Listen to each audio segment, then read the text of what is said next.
Assalamualaikum warahmatullahi wabarakatuh. Selamat pagi Bapak Ibu hadirin yang kami hormati. Kami ucapkan terima kasih bagi Bapak Ibu yang telah bergabung dalam Zoom kegiatan hari ini. Hari ini kita akan melaksanakan kegiatan yaitu sosialisasi pembukaan hibah internal Ubara Jaya 2024.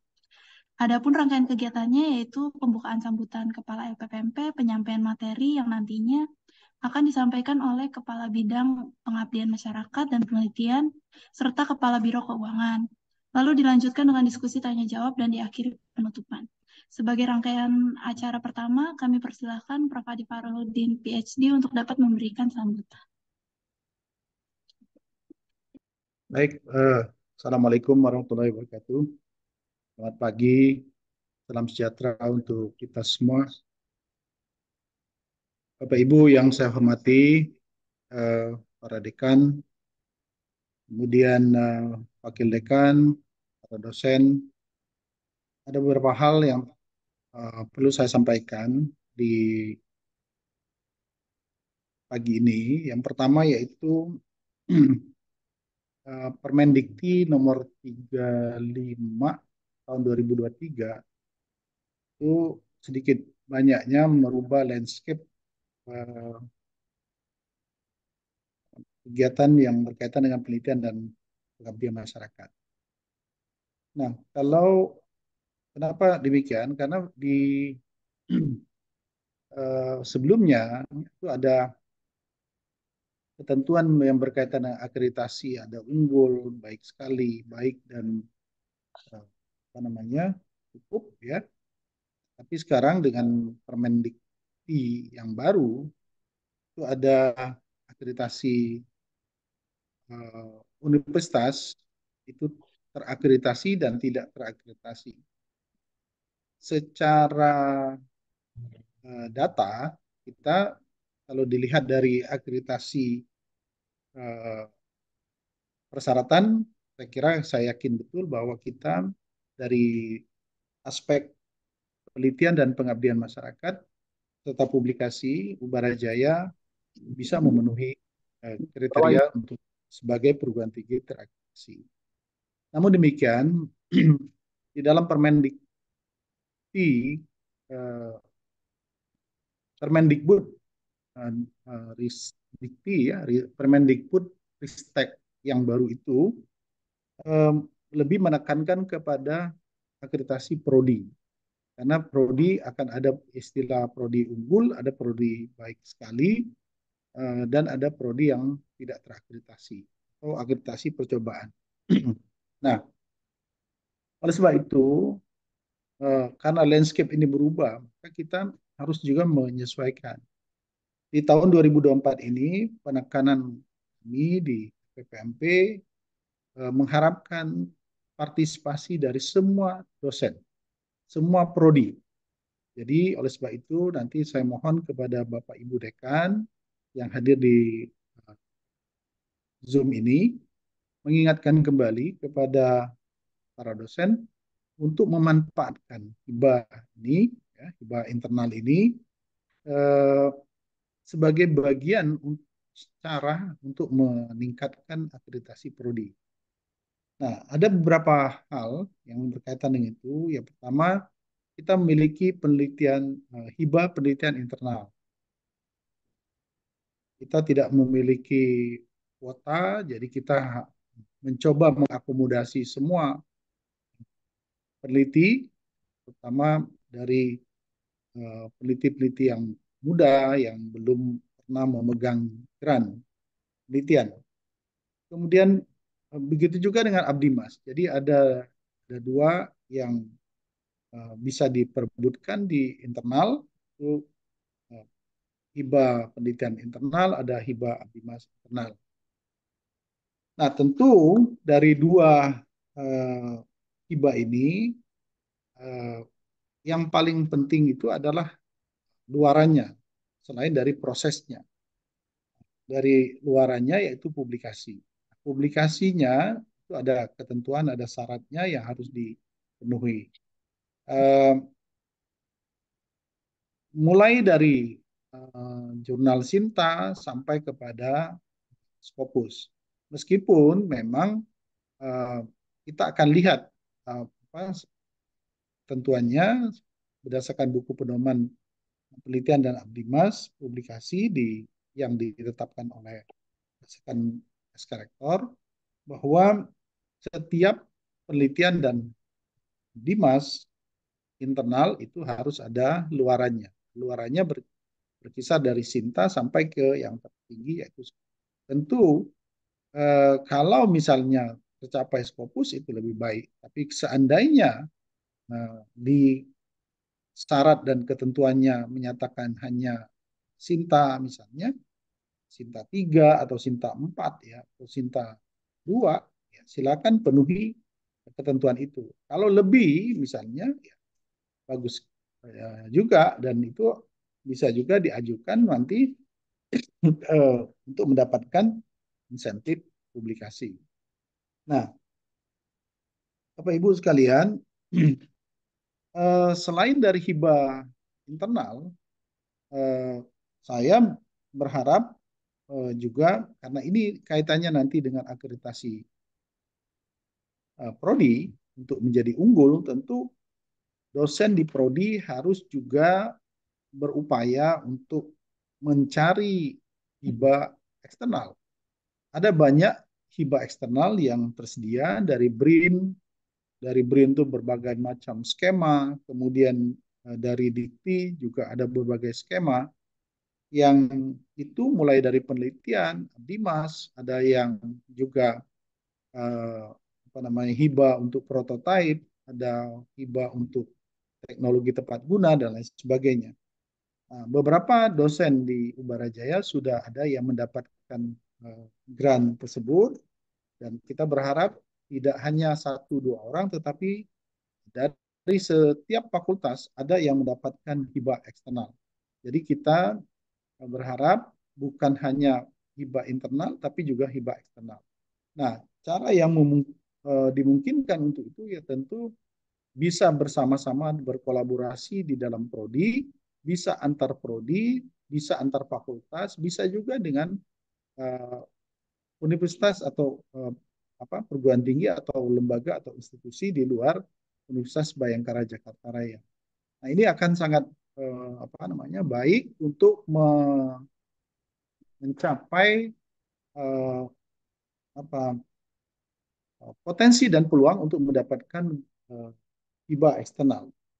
Jadi hibah eksternal ini banyak sekali, bukan hanya dari dari BRIN dan dari Dikti, tetapi juga ada dari berbagai lembaga lain, Semeru misalnya, ya. Kemudian ada juga kalau saya pernah lihat itu ada dari Bappenas, ya. Kemudian dari uh, Badan UPN juga ada menyediakan dana-dana atau skema-skema riset yang memberi peluang untuk dosen dari berbagai perguruan tinggi, termasuk dari Barajaya. Nah, Bapak Ibu yang saya hormati, selain daripada hibah internal dan hibah eksternal tersebut, kita juga mengakomodasi pelaporan, termasuk juga bimbingan bagaimana dosen yang melakukan kegiatan penelitian mandiri dan abdibas mandiri. Jadi saya yakin dan percaya bahwa di setiap fakultas, di setiap prodi, mungkin ada beberapa dosen yang menyelenggarakan atau melakukan kegiatan penelitian mandiri atau abdimas mandiri. Nah, semuanya ini akan memberi impact kepada yang bersangkutan dan juga akan memberi impact kepada prodi dan fakultas sekiranya penelitian dan abdimas mandiri itu dilaporkan sesuai dengan format atau ketentuan yang ada. Jadi kalau tidak dilaporkan ke LPPP, dia tidak akan tercatat. Kalau tidak tercatat, dia tidak akan berpengaruh kepada Sinta. Sinta yang bersangkutan nanti akan berpengaruh kepada Sinta Prodi, akan berpengaruh kepada Sinta Universitas. Nah, oleh sebab itu, kami berharap dan sekaligus mendorong sekiranya Bapak Ibu memiliki penelitian dan abdimas mandiri, silakan dilaporkan kepada LPPMP. Nanti LPPMP akan membantu Bapak Ibu yang memiliki penelitian dan abdi mas mandiri itu, termasuk jika sudah ada luarannya, untuk dimasukkan ke dalam Sinta.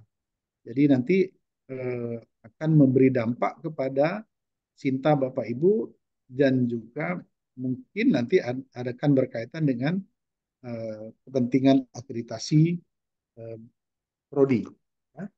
Nah, terkait dengan itu, karena ini sambungan daripada rapat dosen beberapa hari yang lalu, update Sinta ini perlu dilakukan secara berkala. Jadi mulai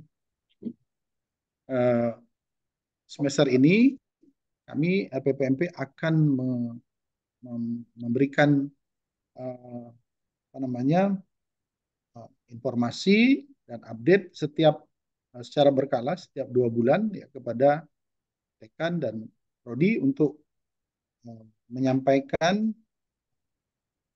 perkembangan update Sinta dari setiap dosen di fakultas atau di prodinya. Nah, ini supaya ada apa namanya upaya untuk selalu mengupdate Sinta secara berkala. Sebetulnya cara untuk meningkatkan skor Sinta itu bisa dengan publikasi, bisa dengan haki, Bapak Ibu yang dari prodi bisa secara kolektif, misalnya menyusun RPS, kemudian RPS-nya dihakikan. Nah, kemudian hakikan ini lalu dimasukkan di Sinta. Dan itu akan menambah apa namanya skor Sinta Bapak Ibu. Tentu tidak dalam waktu yang instan, dalam 1 hari, biasanya memerlukan waktu 1 minggu sampai 2 minggu, karena ini update-nya bukan di LPPMP, tetapi di Kementerian Pendidikan dan Kebudayaan sebagai pemegang aplikasi Sinta ini. Ya. Kami di LPPMP akan membantu Bapak Ibu cara mengupgrade, cara mengupdate, cara men-synchronize. Nah, ada beberapa misalnya publikasi Bapak Ibu, atau bahkan belum punya publikasi dalam jurnal yang terakreditasi Sinta misalnya, tetapi punya PowerPoint yang itu hasil dari pengajaran, dan itu bisa apa namanya dianggap sebagai publikasi, namun kriterianya publikasi yang tidak memiliki ISBN. Tapi bisa juga Bapak Ibu memasukkannya itu melalui apa namanya ResearchGate. Nah, melalui ResearchGate nanti akan ngelink ke Google Scholar. Dari Google Scholar akan ngelink ke Sinta. Jadi itu cara-cara yang bisa dilakukan untuk memperbaiki atau meningkatkan Sinta. Nah, lalu yang berikutnya ingin saya sampaikan bahwa semua luaran yang dihasilkan dari penelitian tentu harus ada laporannya, harus ada rencana kegiatannya. Lalu kalau itu sudah menjadi luaran publikasi, bisa diajukan untuk mendapatkan insentif.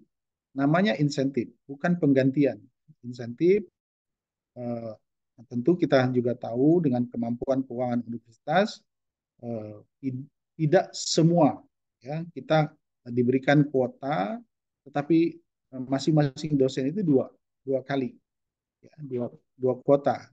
Tapi kalau seandainya belum sampai 1 tahun kuota itu sudah habis, ya itu berarti kita akan mengajukan baru kepada pimpinan untuk penambahan anggaran.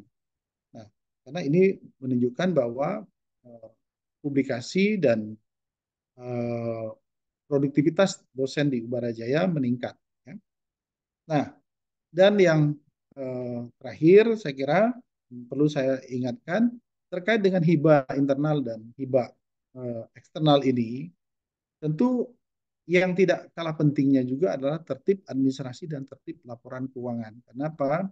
Kita tidak mau lagi ada kejadian berkaitan dengan pelaporan keuangan yang mana dalam pelaporan keuangan itu ada kwitansi yang diragukan, dipertanyakan, dan itu akan memberi dampak kepada Bapak Ibu sebagai pemegang grant dan juga akan memberi dampak kepada LPPMP sebagai regulator yang mengatur soal pendanaan hibah internal termasuk juga hibah eksternal. Jika ditemukan hal-hal yang agar maka dampaknya akan besar bukan hanya kepada Bapak Ibu sebagai pemegang grant baik internal maupun eksternal tapi juga kepada institusi. Oleh sebab itu kita juga perlu tertib administrasi dan tertib dengan pelaporan keuangan supaya semua terlaporkan dengan baik dan pada akhirnya akan dapat meningkatkan produktivitas, kemudian akan meningkatkan kualitas penelitian, publikasi, dan pada akhirnya memberi dampak kepada peningkatan karir Bapak Ibu sekalian. Saya kira itu yang dapat saya sampaikan. Mudah-mudahan kegiatan pagi ini mendapat berkahan dari Allah Subhanahu wa taala dan dilancarkan. Lalu mulai hari ini hibah internal Ubara Jaya resmi dibuka, platform link di portal EPPMP. Jadi ada waktu bagi Bapak dan Ibu untuk menyiapkan proposalnya. Ya. Namun demikian perlu diperhatikan format karena format ini juga akan berkaitan dengan nanti luaran ya untuk memudahkan. Jadi Bapak Ibu dari sekarang mengikuti formatnya karena biasanya luarannya juga tidak akan jauh dari format itu. Misalnya kata tulis ya selingkung, gaya selingkung. Beberapa kami sudah mengikuti gaya selingkung yang ditetapkan oleh Kemendikbud Ristek. Nah, dengan mengikuti itu memudahkan Bapak Ibu jika ingin mengajukan hibah eksternal dari Kementerian Pendidikan dan Kebudayaan, Ristek dan Teknologi. Begitu juga nanti luarannya bisa memudahkan Bapak Ibu publikasi di jurnal internasional atau jurnal cinta yang sudah mengikuti tata selingkung yang sesuai dengan ketentuan. Oleh sebab itu kita berharap kegiatan ini betul-betul memberikan informasi dan sekaligus memulai hari ini ya hibah internal dan penelitian dan Abdimas Ubara Jaya resmi dibuka dan untuk itu nanti Bu Dian Tias dan Dian Sudianti ini serta Bu Fata akan menyampaikan informasi lanjutan terkait dengan hibah dan pelaksanaan hibah tersebut. Ya, sekali lagi saya berharap kepada semua dosen di Ubara Jaya, terutama yang belum pernah memegang grant, untuk memegang grant.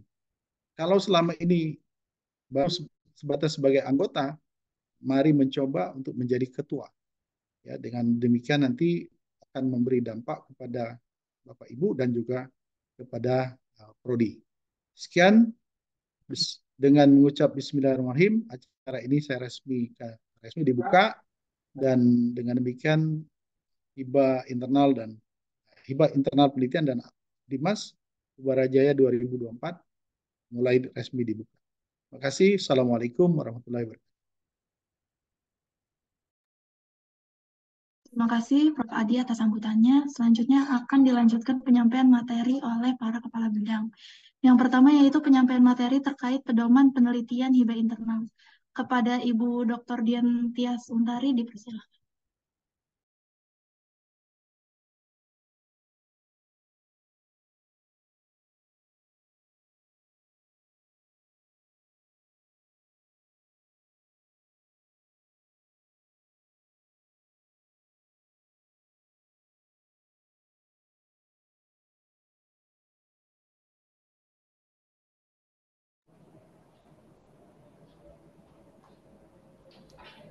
Baik, Assalamualaikum warahmatullahi wabarakatuh.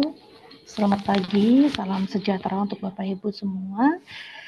Izinkan pagi ini saya menyampaikan beberapa materi terkait dengan hibah internal pendanaan 2024 yang tadi secara resmi sudah dibuka oleh Kepala LPPMP Prof. Adi Parudin.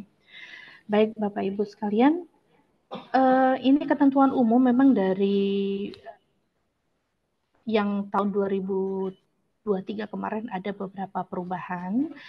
Ketentuan umum yang pertama, penelitian hanya boleh 1 kali sebagai ketua dan 1 kali sebagai anggota. Jadi di switch karena memang merujuk pada pedoman penelitian ada beberapa yang 1 ketua sekian anggota, jadi bisa di switch. Kemudian yang berubah adalah dibayarkan 100% di akhir periode, jadi tidak lagi menggunakan skema 70-30 ataupun 50-50 seperti tahun 2022, tetapi ini dibayarkan 100% di akhir periode. Kemudian yang ketiga, kalau dulu ada kuota untuk skema misalnya PDP sekian, kemudian terapan sekian, PDPT sekian, sekarang tidak ada skema.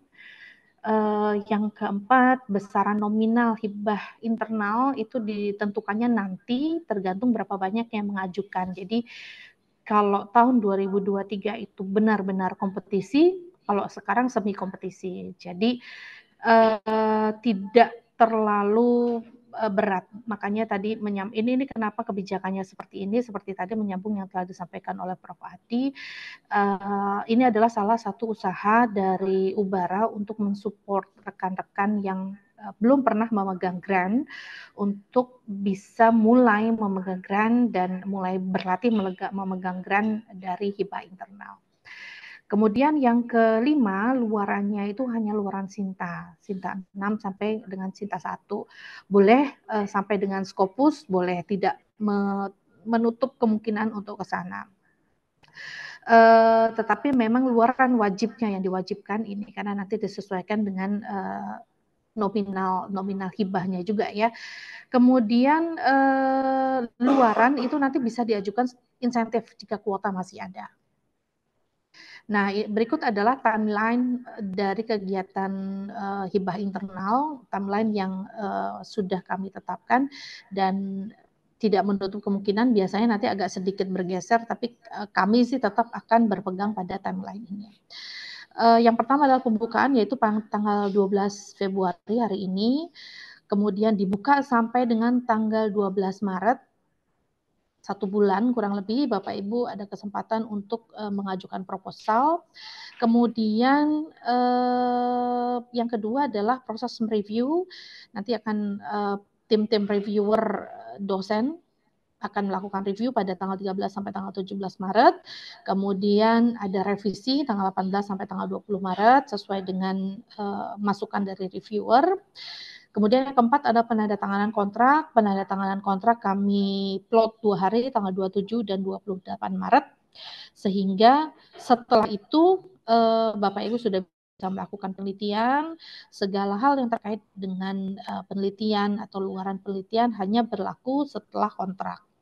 Kemudian yang kelima adalah laporan akhir tanggal 1 Oktober 2024 itu batas akhir untuk upload laporan akhir dan pencairan dana itu setelah laporan akhir. Tapi untuk mekanisme, kembali lagi untuk mekanisme bagaimana mencairkannya seperti yang tahun-tahun lalu laporan penggunaan uangnya dan yang nanti akan disampaikan oleh Pak Amor selaku Kepala Keuangan. Kemudian hard copy juga dikumpulkan 1, luaran juga sudah ada. Nah, kami membuatkan surat keterangan untuk pencairan. Nah, untuk pencairannya sudah di luar kewenangan dari LPPMP.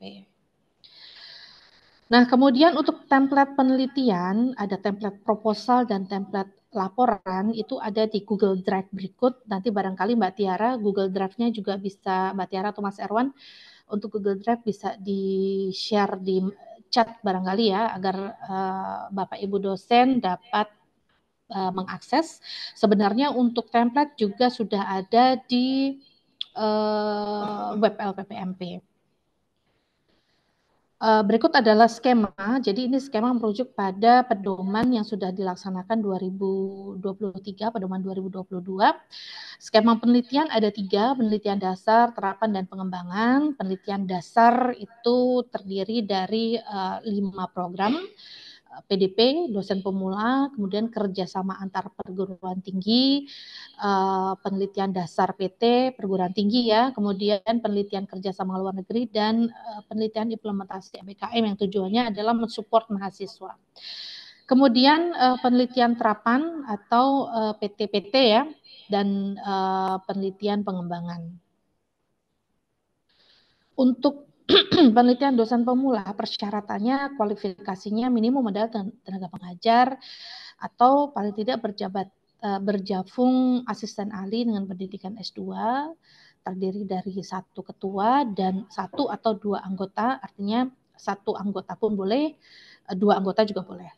Melibatkan 2 mahasiswa S1, kemudian disarankan antara prodi atau fakultas, jadi multidisiplin. Dan yang terakhir yang selalu harus ditekankan adalah tema penelitian merujuk kepada RIP Ubarajaya. Dan ini adalah salah satu penilaian nanti yang akan dinilai oleh reviewer, apakah penelitian yang Bapak Ibu buat itu related dengan RIP Ubara atau tidak. Kemudian di sini ada tanda bintang Bapak Ibu bahwa pada pedoman disebutkan maksimal pendanaan 5 juta. Tanda bintang artinya nanti bisa berubah karena seperti yang disampaikan pada slide pertama tadi bahwa ini akan sangat tergantung dengan jumlahnya jumlah dosen yang mengajukan atau jumlah proposal yang diajukan. Kemudian penelitian kerjasama antar perguruan tinggi, syaratnya dosen berpendidikan S2, minimum berpendidikan S2, kualifikasinya TP atau AA, bisa juga lektor. Kemudian terdiri dari 1 ketua dan 2 anggota, tidak boleh 1 anggota. Kemudian anggota peneliti mitra memiliki, kan karena kerjasama antar perguruan tinggi itu berarti kita bermitra dengan perguruan tinggi lain. Nah, anggota dari perguruan tinggi lain kita yang sebagai mitra itu minimum berjabatan fungsional lebih tinggi dari ketua pengusul. Misalnya yang mengusulkan jabatan fungsional AA, berarti mitranya paling tidak harusnya lektor 200. Dosen perguruan tinggi mitra sebagai anggota, tidak bisa sebagai ketua, ketuanya harus tetap kita sebagai dosen Ubara. Kemudian dan kembali lagi tema penelitian harus berbasis RIP Ubarajaya, melibatkan 2 mahasiswa S1, PT Mitra dari klaster Madya, Utama, dan Mandiri. Oh iya, di pedoman disebutkan pendanaan maksimal 20 juta, tapi kembali lagi ini adalah nilai maksimal. Jadi bisa turun dari 20 juta tergantung dengan berapa banyak proposal yang diajukan.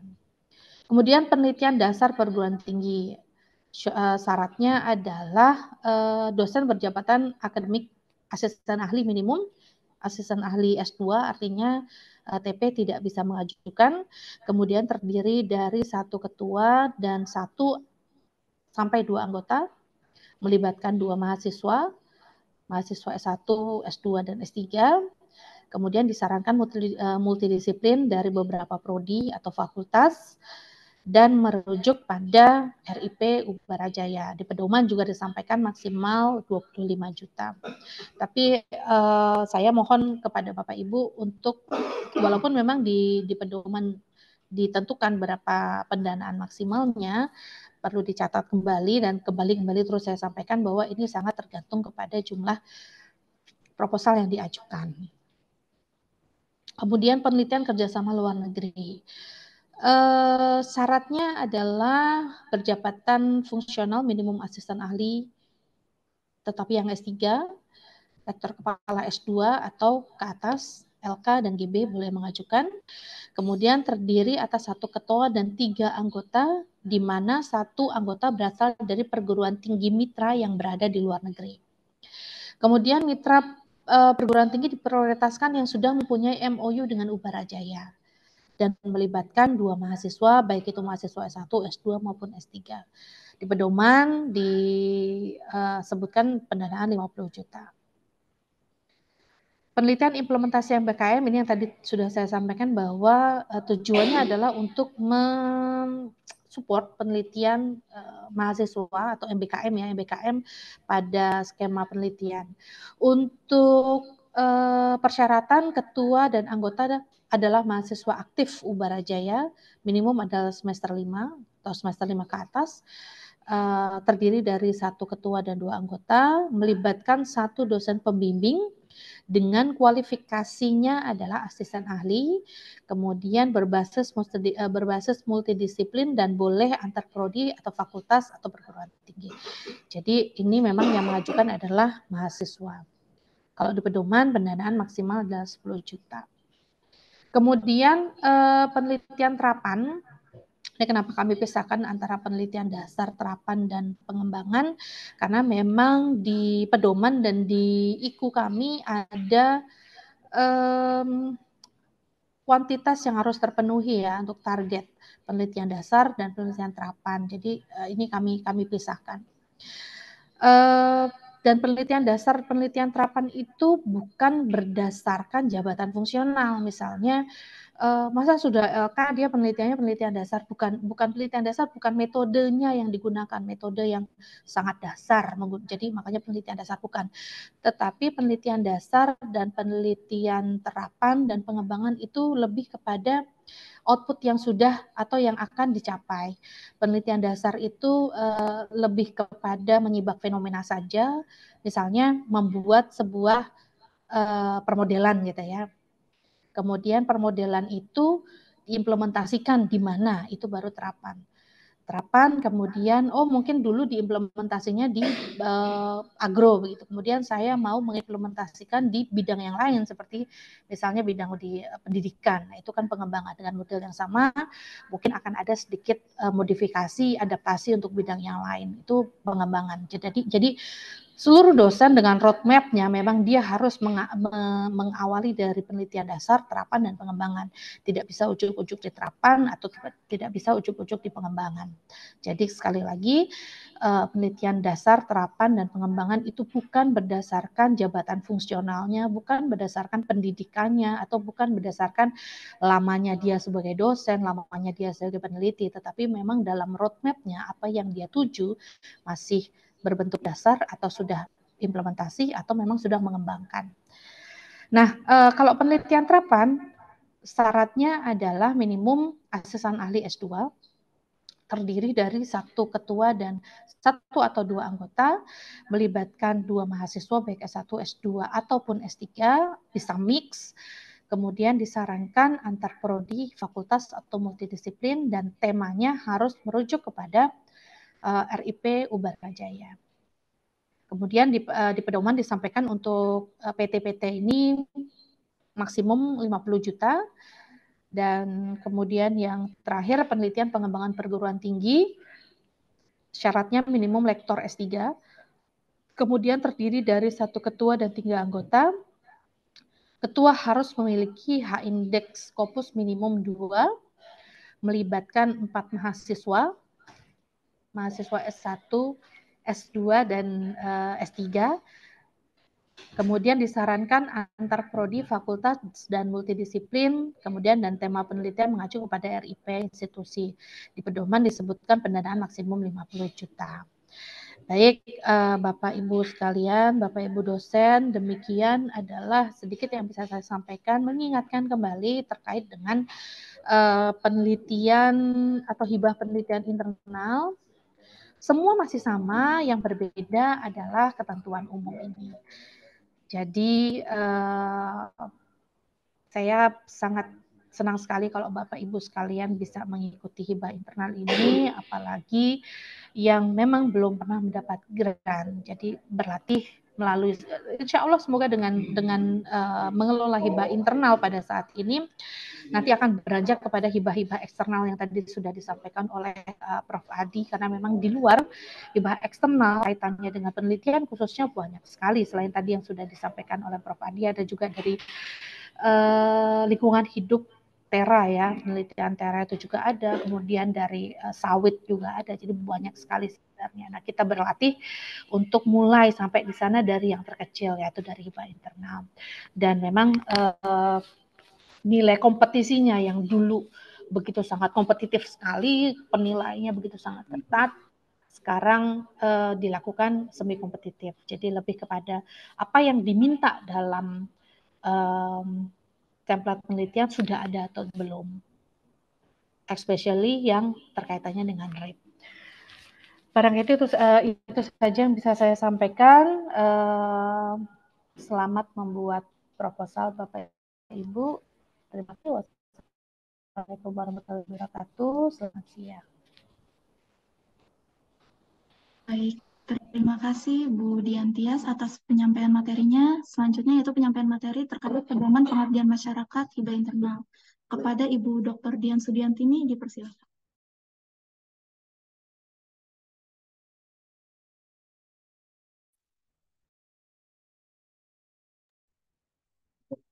Mohon maaf, ada perubahan timeline.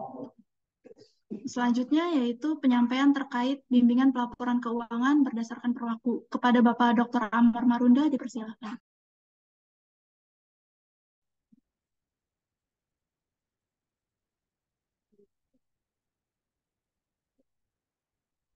Baik, bismillahirrahmanirrahim. Assalamualaikum warahmatullahi wabarakatuh. Selamat pagi, salam sejahtera untuk Bapak dan Ibu yang luar biasa. Mohon izin, ini ada rapat mendadak. Kebetulan juga bentrok dengan rapat Fakultas IPB. Saya diminta oleh Prof. Adi dan Ibu Dihan serta teman-teman di LPPMP untuk memberikan sebuah advice aja ya, terkait dengan perwaku ya atau laporan keuangan. Jadi untuk saya sendiri mohon izin saya tidak mempersiapkan hanya beberapa kata yang terkait dengan kewajiban kita ya untuk menyelesaikan administrasinya dengan baik. Artinya semua laporan-laporan baiknya kita tepat waktu. Ini kan ada yang penelitian hibah internal, kita fokus di sana dulu. Jadi nanti ya penelitian hibah internal nanti Bapak dan Ibu diharapkan jangan sampai terlambat untuk membuat laporan atau luarannya, karena nanti akan ada surat dari LPPMP untuk mengembalikan. Kemudian kalau tidak dalam waktu yang singkat tidak mengembalikan, itu data sudah ada, nanti akan di-announce, ya kan? Jangan sampai di-announce ya ke publik, ya itu. Kita hindari itu. Jadi kalau bisa ya memang kalau memang sudah ada kewajiban untuk membuat lengkap ya, sesuai dengan permohonan pertama, proposal sudah dibayarkan oleh universitas, kemudian segera membuat rangkaian sampai akhir dari baik itu penelitian maupun PKM-nya keluaran. Jadi dipertanggungjawabkan. Kemudian dalam rangka melampirkan dokumen ya, terkait keuangan, mohon dibuatkan dokumen yang bagaimana mestinya. Jadi saya tidak bisa memberikan contoh, jadi sebaiknya membuat dokumen sebagaimana ya, itu terkait dengan hibah penelitian, potensinya. Kemudian di luar dari PKM dan hibah penelitian, juga ini untuk kembali yang paling penting itu perwaku ya, pertanggungjawabannya itu penting sekali. Laporan-laporannya harus rinci ya, detail, sehingga nanti tidak ada masalah di kemudian hari. Itu aja yang mungkin bisa saya sampaikan. Jadi lebih kurangnya mohon maaf. Terima kasih banyak. Assalamualaikum warahmatullahi wabarakatuh. Terima kasih Pak Amor atas penyampaian materinya. Selanjutnya yaitu penyampaian materi terkait pedoman pengabdian masyarakat hibah internal. Kepada Ibu Dr. Dian Sudiantini dipersilakan.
Assalamualaikum warahmatullahi wabarakatuh.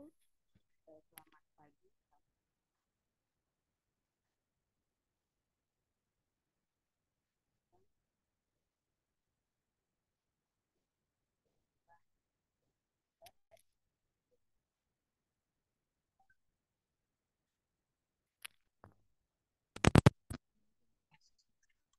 Suaranya jelas? Aduh, muncul nggak? Suaranya jelas nggak? Nah, udah ada. Oke. Di sini saya akan menjelaskan sosialisasi hibah internal. Yang pertama tadi sudah dijelaskan sama Prof. Adi dan Bu Dian Tias bahwa di hibah pengabdian juga sama dibuka per hari ini 12 Februari hibah internal atau pengabdian masyarakat sudah dibuka juga tanggal 13 sampai tanggal 17 Maret itu direview ya, mereviewnya itu oleh reviewer dari dosen-dosen UBARE yang sudah ditunjuk. Lalu tanggal 18 sampai tanggal 20 Maret juga itu revisi juga, revisi tentang penandatanganan kontrak. Lalu laporan kemajuan itu di bulan Oktober, nanti untuk laporan akhirnya adalah di bulan Desember.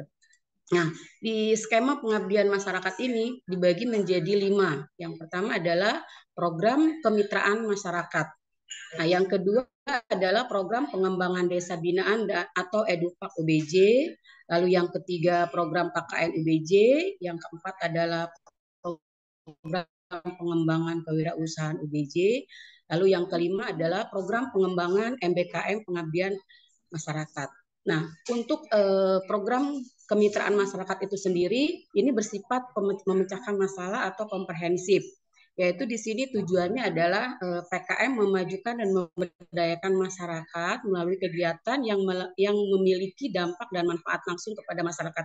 Artinya Ibu Bapak dosen bisa terjun langsung ke masyarakat. Nah, dana yang oleh kampus ini sendiri adalah 10 juta. Bisa karena ada perubahan tadi Prof. Adi dan Bu Dian Tias juga menjelaskan maksimalnya adalah 10 juta. Nah, waktu yang ditentukan itu adalah, nah syaratnya itu adalah siapa saja yang boleh mengikuti hibah internal ini, pengabdian masyarakat ini, dosen yang berstatus tenaga pengajar, yang berjabatan fungsional adalah asisten ahli, lektor 200, lektor 300, lektor kepala, dan guru besar. Nah, keanggotaannya itu terdiri 1 ketua dan 2 anggota. Untuk anggota tidak boleh 1 ya Bapak Ibu, harus dua orang ya. Jadi 1 ketua dengan 2 anggota. Jadi setiap dosen itu mendapatkan jatah 1 ketua dan 2 anggota. Nah, ini melibatkan siapa saja, bisa melibatkan mahasiswa S1, S2, dan S3. Lalu mitranya siapa aja? Mitranya adalah masyarakat umum, masyarakat yang produktif ya Bapak Ibu, masyarakat yang menuju ke arah produktif. Nah, anggotanya itu disarankan adalah antar prodi. Ya, berarti multidisiplin ya Bapak Ibu. Nah, kuota pembiayaannya itu kita dibatasi 15 proposal, tapi siapa yang cepat itu yang kami danai gitu ya Bapak Ibu ya, karena dibatasi kuotanya. Nah, luarannya apa saja yang harus Bapak Ibu penuhi? Yang pertama adalah jurnal pengabdian kepada masyarakat yang standar nasional ya, lalu video yang diunggah di YouTube LPPMP, lalu publikasi pada media cetak online nasional. Nah, selanjutnya adalah program pengembangan desa binaan atau EduPak UBJ. Karena Universitas Bhayangkara sendiri sudah memiliki MOU dengan EduPak ya, kita ada desa binaan. Nah, di sini pendanaannya itu maksimal 10 juta ya Bapak Ibu, tetap waktunya juga masih sama 6 sampai 12 bulan. Siapa saja yang boleh mengikuti hibah PKM ini, desa binaan ini, satu adalah dosen yang berstatus tenaga pengajar, lalu dia mempunyai jabatan fungsional asisten ahli, lektor kepala, dan guru besar. Terdiri tetap jadi satu ketua dan 2 anggota, melibatkan 2 mahasiswa S1, bisa S1, S2, dan S3. Mitra desa binaannya itu adalah per prodi juga sama Bapak Ibu, jadi Bapak Ibu disarankan itu adalah lintas fakultas ya atau multidisiplin. Kalau bisa dosen yang belum pernah mendapatkan hibah Bapak Ibu tolong diajak gitu ya supaya sama-sama menikmati bagaimana hibah internal ini. Nah, kuota pembiayaannya itu sebanyak 15 proposal ya Bapak Ibu. Luarannya juga sama, jurnal pengabdian masyarakat nasional, video yang diunggah itu di YouTube LPPMP dan publikasinya pada media cetak atau media online. Selanjutnya adalah program KKN ya. Ini KKN UBJ ini kegiatan ini adalah mendorong empati dan simpati untuk menyelesaikan permasalahan masyarakat ya. Ini durasi waktunya 1 sampai 3 bulan. Nah, maksimal ini adalah 15 juta ya, durasinya hanya 3 bulan Bapak Ibu, berbeda dengan pengabdian masyarakat. Nah, untuk persyaratannya apa aja? Siapa saja yang boleh mengikuti program KKN UBJ ini? 1, dosen yang berstatus tenaga pengajar juga, berjabatan fungsional asisten ahli, lektor kepala, dan guru besar. Lalu ketuanya itu berperan sebagai, di sini dosen ini hanya sebagai dosen pendamping lapangan ya, berarti yang berperan itu adalah mahasiswa Bapak Ibu, ini melibatkan 10 mahasiswa atau kelompok KKN sebagai anggotanya. Persyaratannya mahasiswa setelah menyelesaikan 110 SKS. Nah, disarankan kalau bisa mahasiswanya ini adalah antar prodi atau multidisiplin. Nah, anggota itu minimal terdiri dari 3 fakultas di lingkungan UBARA, misalkan fakultas ekonomi 3, fakultas psikolog 3 gitu ya Bapak Ibu. Jadi digabung aja gitu ya. Nah, kuota pembiayaannya berapa proposal? Ini sekitar 10 proposal. Nah, luarannya juga sama, jurnal pengabdian masyarakat nasional, lalu video yang diunggah di YouTube LPPMP dan publikasi pada media cetak online. Lalu di sini membuat laporan akhir KKN. Nah, selanjutnya adalah program pengembangan kewirausahaan UBJ. Nah, kegiatan ini pada pengembangan dan peningkatan barang dan jasa bersama UMKM ya Bapak Ibu. Pendanaannya ini sekitar 15 juta ya, maksimal tuh 15 juta. Durasinya itu sekitar 6 sampai 12 bulan. Nah, dosen yang berstatus siapa saja syaratnya yang harus boleh mengikuti program pengembangan kewirausahaan UBJ ini adalah dosen yang berstatus tenaga pengajar yang berjabatan fungsional asisten ahli, lektor kepala, dan guru besar. Lalu yang kedua, kelompoknya terdiri 1 ketua dan 2 anggota. Melibatkan 2 mahasiswa, bisa S1, S2, atau S3. Lalu mitranya itu harus UKM atau UMKM, kelompok koperasi, wirausaha atau mitra yang berorientasi berprofit ya. Disarankan juga anggotanya itu harus antar prodi atau multidisiplin. Nah, kuota pembiayaannya itu sebesar 10 proposal, lalu luarannya juga masih sama Bapak Ibu. Jumlah jurnal pengabdian masyarakat nasional, video yang diunggah di YouTube LPPMP, dan publikasi pada media cetak online nasional. Lalu terakhir ini adalah program pengembangan MBKM atau pengabdian. Nah, program ini disiapkan kepada mahasiswa. Jadi program ini khusus untuk mahasiswa dalam membangun desa ya Bapak Ibu. Program ini disusun oleh mahasiswa dengan bimbingan dari dosen pendamping lapangan dengan bermitra dengan desa binaan, karena kebetulan juga Bayangkara kan sudah ada desa binaan yang tadi di Sukabumi Edupak ya Bapak Ibu. Nah, itu bisa digunakan untuk MBKM. Nah, pendanaannya itu berapa maksimalnya Bapak Ibu? Ini maksimalnya adalah 5 juta. Durasi waktunya itu 6 sampai 12 bulan. Syaratnya apa saja, siapa saja yang boleh mengikuti ini? Ketua dan anggotanya adalah mahasiswa aktif ya Bapak Ibu, tapi dia diutamakan itu harus semester 5 ke atas, berarti 5 dan 7 ya Bapak Ibu. Terdiri atas 1 ketua dan 4 anggota S1. S1, S2, dan S3 ya Bapak Ibu. Lalu melibatkan 1 dosen pembimbing minimal S2 asisten ahli. Lalu kalau misalkan Bu S2 asisten ahli berarti mahasiswanya harus S1 ya Bapak Ibu. Lalu disarankan juga anggotanya itu adalah multidisiplin atau antar prodi. Nah, kuota pendanaannya ini sebanyak 10 proposal. Luarannya juga sama Bapak Ibu, jurnal pengabdian masyarakat nasional, lalu video yang diunggah di YouTube LPPMP, dan publikasi media cetak online.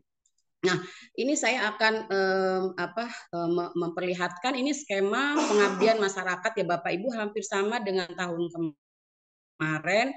Ini ada di sistem LPPMP. Bagi Bapak Ibu yang mungkin baru bergabung di Universitas Bayangkara, ini Bapak Ibu bisa masuk ke link LPPMP LPPMP Bapak Ibu. Nanti Bapak Ibu boleh, kalau dosen yang baru, boleh meminta username dan password ke Mas Erwan ya. Nah, di sini nanti Bapak Ibu tinggal masuk ke link pendaftaran ya, registrasi, terus login, baru nanti di sini username-nya, lalu passwordnya apa, terus nanti Bapak Ibu masuk, lalu selanjutnya adalah Bapak Ibu tinggal klik di sini tahunnya dulu Bapak Ibu, karena ini tahunnya adalah 2023 2024 genap ya. Jadi di sini tinggal klik, nanti tahunnya ini harus dirubah. Kalau tidak dirubah nanti munculnya berbeda lagi Bapak Ibu. Nah, di sini adalah ada menu pengabdian masyarakat. Nah, di sini tinggal Bapak Ibu tinggal mengajukan saja, di situ akan muncul. Nah, di sini template usulan baru hibah internal juga masih sama Bapak Ibu, nanti tinggal mengisi. Lalu kalau sudah disesuaikan dengan template yang ada di sistem, baru nanti Bapak Ibu bisa memasukkan di sini. Nah, hampir sama itu saja Bapak Ibu paparan dari saya tentang hibah pengabdian masyarakat. Terima kasih. Assalamualaikum warahmatullahi wabarakatuh. Terima kasih kepada Bu Dian Sugiantini atas penyampaian materinya. Selanjutnya adalah sesi diskusi dan tanya jawab yang akan dimoderatori oleh Kepala Bidang Publikasi, yaitu Ibu Fata Nidaul Kasana. Kepada Bu Fata dipersilahkan. Oke, baik. Terima kasih Mbak Tiara. Oke, untuk di akhir sesi ini, setelah paparan terkait dengan pembukaan hibah internal Ubara Jaya tahun anggaran 2024 yang sudah disampaikan oleh Bu Dian Tias selaku Kabid Penelitian, kemudian Bu Dian Sudiantini selaku Kabid Abdimas, dan tadi ada Bapak Amor selaku Kepala Biro Keuangan Ubara Jaya. Nah, untuk selanjutnya ini sesi diskusi tanya jawab. Silakan Bapak Ibu yang ingin bertanya terkait dengan pelaksanaan hibah internal tahun 2024 kepada para narasumber. Oke. Silakan Bu Sarita. Oke, baik. Mohon izin saya off cam karena nggak memungkinkan untuk on cam. Oke, mungkin saya bertanya ke Bu Dian ya tentang skema. Kemudian apa ini? Oh iya, betul semua Bu. Kemudian Ini ini ada Bu dua. Dian yang penelitian. Oke, Dian Tias, siap. Bu Oke, Dian, Bu. Bu Dian, Dian. Eh, enggak, eh, tadi saya menyoroti yang ketentuan umum itu sih Bu Dian Tias. Apa? Berarti itu kita melakukan penelitian dulu, baru mengajukan pembiayaan 100% itu. Seperti itu atau gimana? Jadi maksud bayangan saya berarti nanti kita pakai uang pribadi kita dulu, habisnya berapa, terus itu yang di reimburse gitu atau gimana prosedurnya? Seperti itu. Baik, oke. Terima kasih Bu Sarita. Oke, Bu Dian Tias, izin.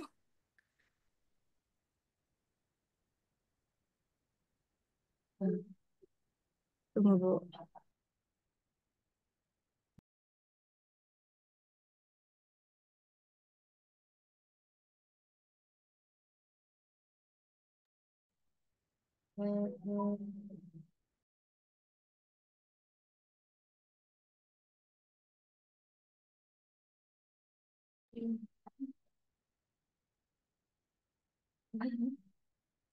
Oke, Bu Diantias, ini ada yang bertanya, yaitu Bu Sarita, menanyakan terkait dengan di ketentuan umum, tadi kan di penelitian menyatakan bahwa untuk uang hibah funding untuk hibah internal itu kan akan dibayarkan di akhir. Nah, nanti pelaksanaannya gimana? Maksudnya, apakah akan menggunakan dana pribadi kemudian akan di reimburse di akhir atau bagaimana untuk teknis pelaksanaannya?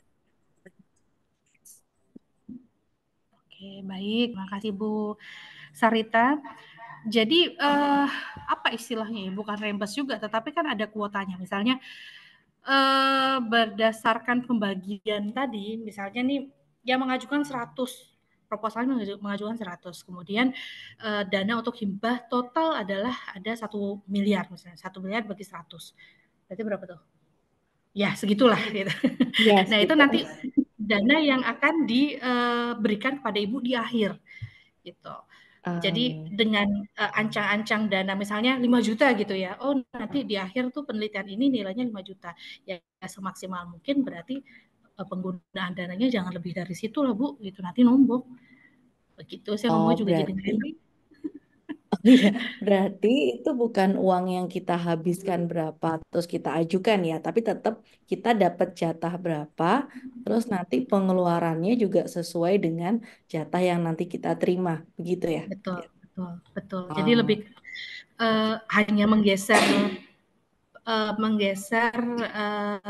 pembayaran di bulan Oktober. Jadi di tengah, karena kalau di Desember kami khawatir ya seperti saat ini gitu ya, yang PKM belum belum bisa terbayarkan, belum sempat terbayarkan. Akhirnya masuknya ke apa namanya ANEF tahun ini, tahun depan masih ada RKT, masih ada apa namanya utang gitu. Pokoknya jadi agak ribet. Jadi kalau di Oktober kami berharap Oktober, November itu sudah selesai pembayaran. Inginnya sih seperti itu. Semoga nanti ini usaha kami aja sebenarnya untuk bagaimana biar win-win solution aja gitu, Bu.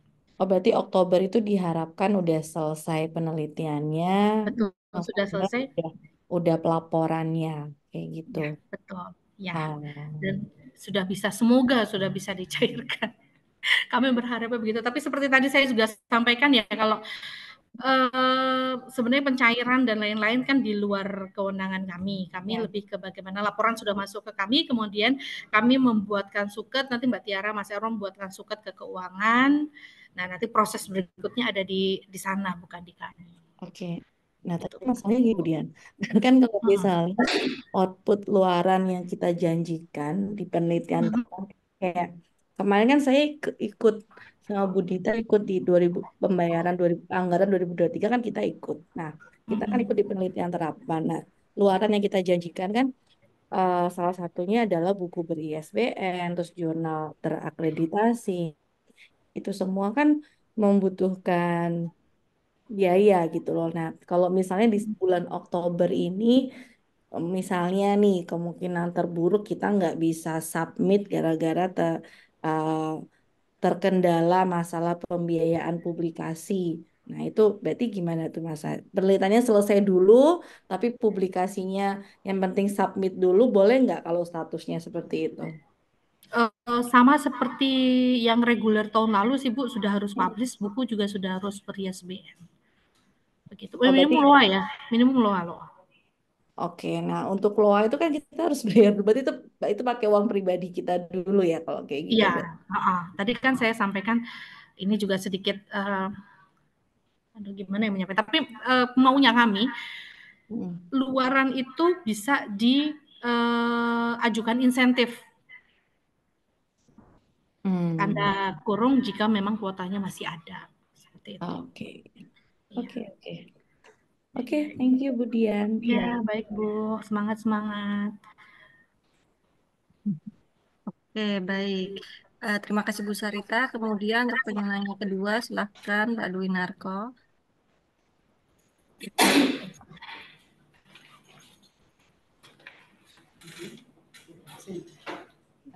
Baik, terima kasih Bu Fata waktunya.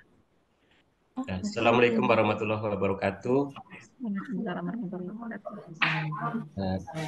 Izin Bapak Ibu, saya mau bertanya dengan Ibu Dian yang penelitian juga, Ibu Dian Tias, itu keterkaitan dengan penelitian. Nah, yang pertama adalah penelitian kelanjutan, misalnya dari hasil penelitian yang kemarin bisa dilanjutkan kembali tidak? Yang pertama itu ya, dari hasil penelitian yang kemarin walaupun sudah publish kan itu sepemahaman saya itu masih bisa dilanjutkan gitu. Jadi apakah penelitian kemarin bisa dilanjutkan? Nah, yang kedua untuk artikel yang di jurnal Sinta 2 maupun Sinta 1 itu ataupun Scopus, waktunya kan cukup lama itu durasinya. Itu menjadi tantangan tersendiri. Ya tidak kalau dari pengalaman-pengalaman itu tidak mungkin dalam 1 tahun biasanya kalau pas kita berjalan, apalagi nanti di Februari itu biasanya jurnal itu terbitnya di pertengahan tahun dan di akhir tahun. Nah, itu pun kalau misalnya kita masuknya tidak telat ke jurnal itu. Nah, ini tantangan kedua. Kalau misalnya ini hibah internal waktunya 1 tahun, ketika masuk ke dalam artikel yang mau disubmit itu buat saya yang tantangan terberat untuk masuk ke situ karena itu harus ngantri.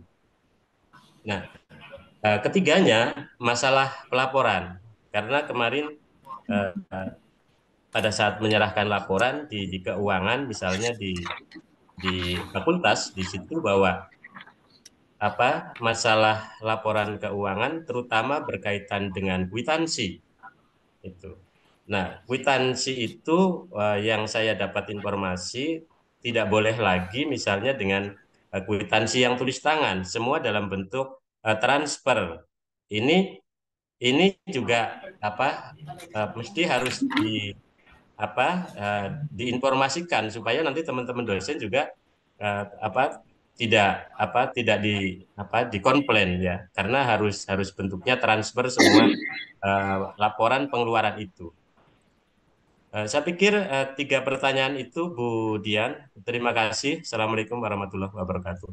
Waalaikumsalam warahmatullahi wabarakatuh. Terima kasih Pak Dwi. Saya langsung menjawab ya Pak. Kalau yang dilanjutkan boleh sekali Pak. Justru bagusnya seperti itu yang tadi saya sampaikan ya. Sustainability dari riset ini sudah roadmap Bapak, dilanjutkan tahun ini, tahun kedua mau bikin apa, ketiga masih dalam satu line yang sama, itu bagus sekali Pak. Bahkan dalam pedoman kan disampaikan multi years ya seharusnya ya. Dalam arti multi years itu sama seperti di Bahdikti, tidak ujuk-ujuk langsung dibiayai di tahun kedua, tapi memang diajukan kembali. Tapi memang penelitian itu akan selesai dalam 2 tahun atau 3 tahun seperti itu. Jadi intinya kalau dilanjutkan bisa sekali Pak. Kemudian Sinta 2 menjadi tantangan, betul, bukan hanya di tantangan dari Pak Dwi ya, ini seluruh dosen kalau ke Sinta 2 memang apalagi sekarang dengan syarat-syarat khusus Jafung itu harus Sinta 2, ini Sinta 2 jadi ngantri, betul sekali, saya setuju kalau itu menjadi sebuah tantangan, tetapi permasalahannya seperti tadi sudah saya sampaikan di awal bahwa ketentuan umum Sinta 6 Pak sampai Sinta 1. Jadi untuk hibah ini mungkin bisa diajukan di Sinta 6 saja dulu yang tidak terlalu sulit. Begitu. Kalau mau ada tambahan di Sinta 2, monggo silahkan dan bisa diajukan apa istilahnya insentif publikasi ya untuk Sinta 2-nya, tetapi masih hasil dari penelitian ini. Begitu Pak barangkali. Untuk laporan keuangan, nah ini untuk laporan keuangan yang masih hangat sekali. Saya setuju Pak, laporan keuangan itu memang seharusnya dikomunikasikan di awal ya. Ini sayangnya Pak Amor sudah kembali nih, seharusnya ada beliau yang menjawab. Dikembalikan lagi, tidak boleh ada print-printan. Banyak juga sih sebenarnya yang kalau dari keuangan tuh kami kurang paham Pak, karena kami juga mengalami hal yang sama dibalik-balikin juga Pak. Kalau di LPPMP dari kami itu orientasinya adalah luaran sebenarnya. Jadi makanya kami mungkin barangkali ada di antara Bapak Ibu di sini yang luarannya belum selesai, so saya kejar-kejar gitu, atau Mas Erwan atau Mbak Tiara bisa kejar-kejar. Luarannya belum nih, sampai mana nih luaran? Karena memang orientasi kami di LPPMP adalah luaran. Bukan di laporan keuangannya. Laporan keuangan tuh ada di bagian keuangan. Sama seperti dikti. Pengalaman saya di hibah dikti, luaran selalu ditanyakan. Saat luaran saya belum selesai, ya saya dikejar-kejar. Tetapi masalah laporan di BPK, bukan di kami. Saat random nanti kena BPK, ya keuangan laporan kena ke sana. Dikti tidak meminta laporan yang sebegitu rigidnya. Makanya kami sama seperti dikti, keuangan sama seperti BPK gitu. Jadi ada fungsi yang berbeda. Intinya kalau dari keuangan dari keuangan sama, kami juga maunya seperti itu, semua untuk seperti apa sih, makanya tadi kami menghadirkan Pak Amor untuk itu sepertinya. Untuk apa namanya, tidak boleh diketik, ini yang tidak boleh diketik yang seperti apa. Kalau invoice itu kan juga diketik ya, apa nggak boleh, itu yang harus kita tanyakan sebenarnya keuangan. Barangkali nanti setelah ini saya akan mencoba berkomunikasi dengan Pak Amor untuk barangkali mengadakan satu sesi khusus untuk laporan keuangan ini ya, biar kita sama-sama bisa belajar, termasuk saya, karena saya juga salah satu yang di beberapa kali dikembalikan juga.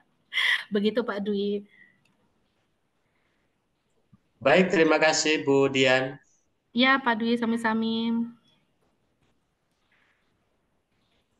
Baik, kemudian pertanyaan selanjutnya silakan Bu Rina Sufianti.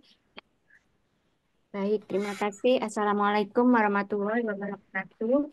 Bapak Ibu semuanya. Saya hanya ingin bertanya mengenai masalah publikasi. Kalau publikasi tidak di Sinta tetapi di Kopernikus boleh nggak? Seperti itu saja. Dan wassalamualaikum warahmatullahi wabarakatuh. Baik, silakan Bu Dian.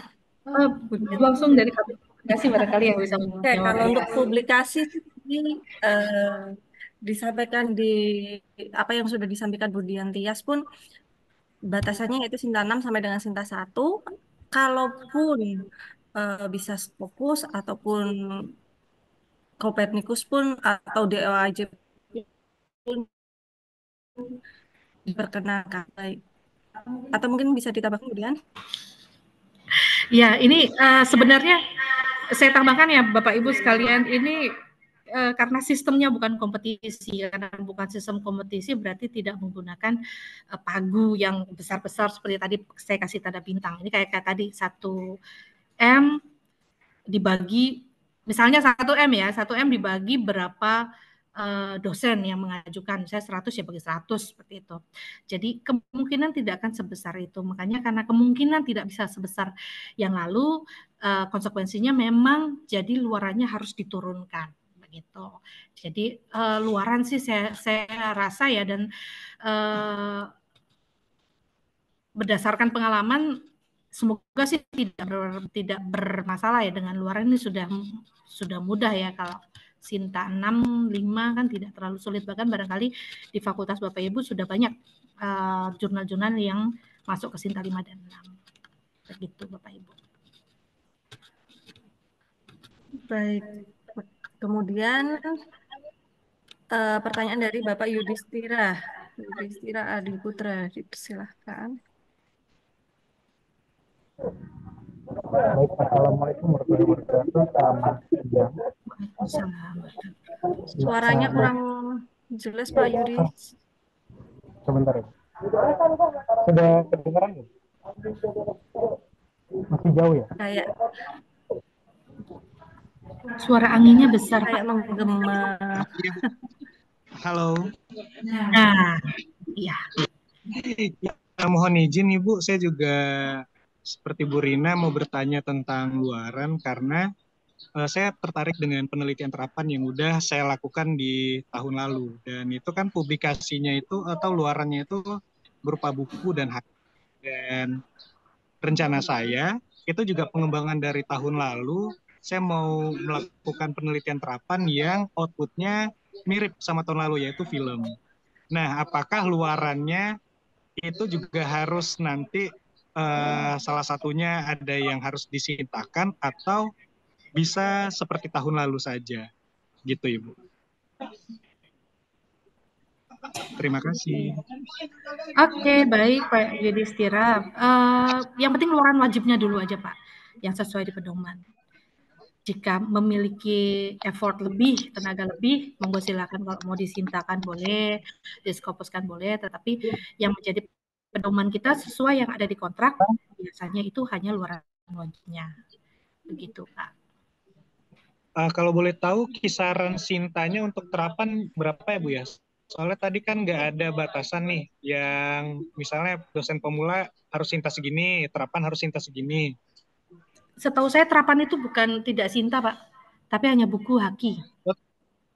Oh, buku sama haki aja. Iya. Ya, Oke, terima kasih banyak Ibu.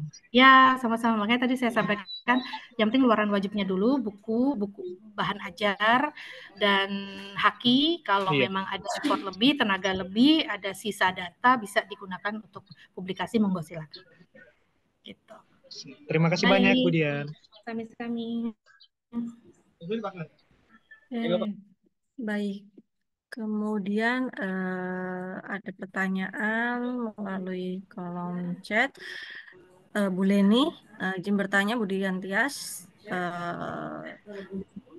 terkait dengan menanyakan syarat yang ada untuk skema hibah penelitian terapan ya, PT penelitian terapan. Syarat apa saja untuk skema hibah penelitian terapan? Oh, tadi syaratnya terkait dengan berarti PPT saya minta tolong di-share aja. Ya, ada di PowerPoint ya, Ibu tadi, karena banyak sekali skemanya saya tidak terlalu hafal satu-satu, tapi ada di PPT. Nanti Mbak Tiara akan men-share PowerPoint-nya. Ada syarat-syaratnya. Baik, Bu. Baik. Kemudian Bapak Ibu ada yang ditanyakan kembali terkait dengan pelaksanaan hibah internal Barajaya tahun anggaran 2024.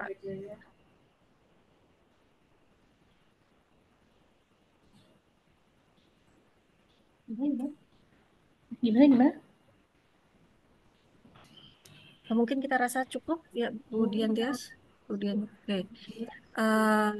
Mungkin cukup untuk paparan materi pembukaan hibah internal tahun anggaran 2024 dan dengan adanya kegiatan ini maka seperti yang diinformasikan Prof. Adi bahwa pembukaan hibah internal di lingkungan Ubarajaya resmi dibuka per hari ini sampai dengan tanggal 12 Maret, jadi ada waktu selama 1 bulan untuk Bapak Ibu mempersiapkan penyusunan proposal di mana nanti template-nya baik penelitian maupun Abdimas sudah dibagikan di link, dan itu pun juga menyesuaikan dengan format dari dikti. Diharapkan dapat mempersiapkan baik itu untuk hibah internal di lingkungan Ubarajaya maupun hibah eksternal di baik di BIKT ataupun di BRIN ataupun yang lainnya.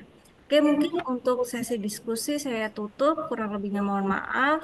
Cukup sekian, wabillahi taufiq walhidayah. Wassalamualaikum warahmatullahi wabarakatuh. Waalaikumsalam warahmatullahi wabarakatuh. Saya kembalikan lagi ke MC Mbak Tiara.